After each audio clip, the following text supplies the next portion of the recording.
الصلاۃ والسلام علیک یا رسول اللہ، الصلاۃ والسلام علیک یا رحمۃ للعالمین۔ سامعین کرام، کتاب السراجیہ فی المیراث میں فصل فی المفقود ہے۔ تو آپ کو معلوم ہے کہ ہم صرف جو مشکل بات ہوتی ہے اسے ہی حل کرنا مقصود ہوتا ہے، جو آسان باتیں ہیں اس کو حل نہیں کرتے کیونکہ آسانی سے سمجھ آ جاتی ہیں۔ سامعین کرام، فصل فی المفقود آسان ہے، ترجمہ ہی ہے، تو ایک اس کا ترجمہ کر دیتا ہوں۔ حتی یوقف نصیبہ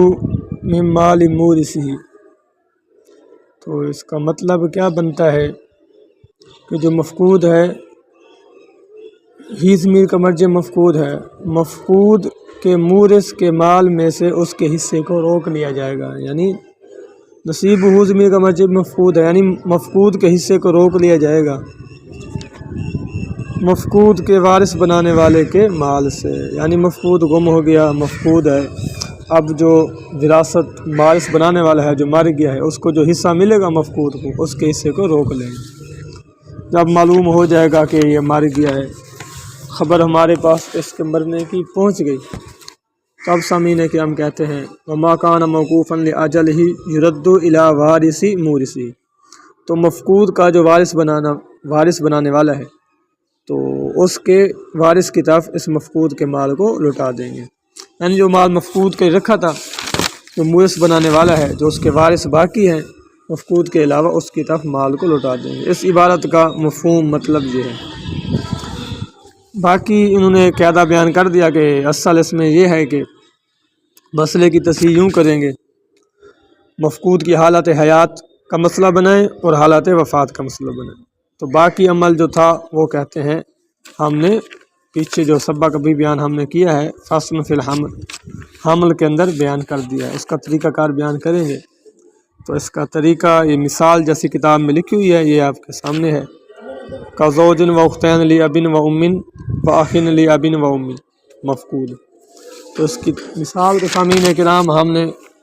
ادھر کاپی پر لکھ دیا تاکہ آپ کو سمجھنا آسان۔ سامعین کرام، یہ لکھا ہوا ہے المفقود، جو مفقود ہے در صورت میت،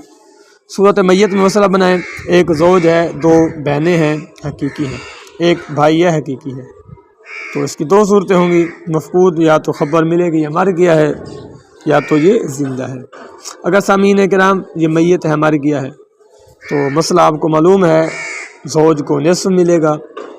اختین دو جو ہیں ان کو 2 ثلث ملے گا، حقیقی فرض کر لیں یا لاتی تو 2 ثلث ملے گا، ہم حقیقی فرض کرتے ہیں۔ آپ کو معلوم ہے نصف اور ثلث ملے تو مسئلہ 6 سے بنتا ہے، جو پیچھے بار بار گزر چکا ہے۔ سامعین کرام، 6 کا نصف 3 ہے اور 6 کا 2 ثلث 4 بنتا ہے، مسئلہ اول میں چلا گیا تو ادھر لکھ دیا، مسئلہ بن گیا 7 سے، تو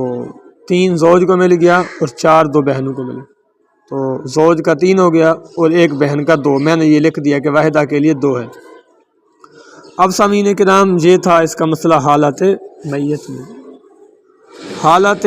حی زندہ ہونے کی صورت میں اس کا مسئلہ بنائے۔ ایک زوج ہے، 2 بہنیں حقیقی اور ایک بھائی، تو سامعین کرام کو معلوم ہے جب بھائی اختین کے ساتھ آ جائے تو اسبہ بنا دیتا ہے بہنوں کو، تو یہ ہوگا کہ زوج کو نصف ملے گا اور ان کو کیا اسبہ ملے گا، تو نصف ہو مسئلہ 2 سے بنتا ہے، ہم نے مسئلہ 2 سے بنایا، 2 کا نصف 1 آتا ہے، ایک زوج کو مل گیا اسبہ، ایک بچہ، تو ایک جو ہے اختین پلس ایک بھائی جو مفقود ہے اس کے لیے ایک مل گیا، ایک ایک۔ سامعین کرام آپ توجہ کریں، اختین 2 ہیں، 2 بہنیں ہیں اور ایک بھائی ہے، آپ کو معلوم ہے ایک بھائی کو 2 بہنوں کا حصہ ملتا ہے، گویا کہ ایک بھائی جو ہے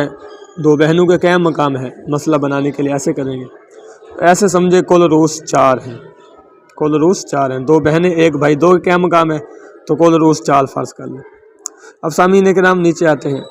تو 4 رؤوس ہیں، ایک ملا، برابر تقسیم ہوتا نہیں ہے، آپ کو معلوم ہے کل رؤوس کو اصل مسئلہ کے ساتھ ضرب دے دیں گے، تو اصل مسئلہ 2 ہے، 2 کو ضرب دیں 4 کے ساتھ، مسئلہ بن گیا 8 سے، تو آپ کو معلوم ہے پھر ایک کو ضرب 4 کے ساتھ دیں گے، 4 رقم 4، ایک کو 4 کے ساتھ 4 رقم 4، تو زوج کو بھی 4 مل گیا اور 2 بہنوں اور ایک بھائی کو بھی 4 مل گیا، یہ زوج کا 4۔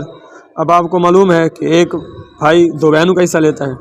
تو ایک بھائی کو 2 مل جائے گا اور 2 بہنیں ان کو 1 1، یہ میں لکھ دیا ہے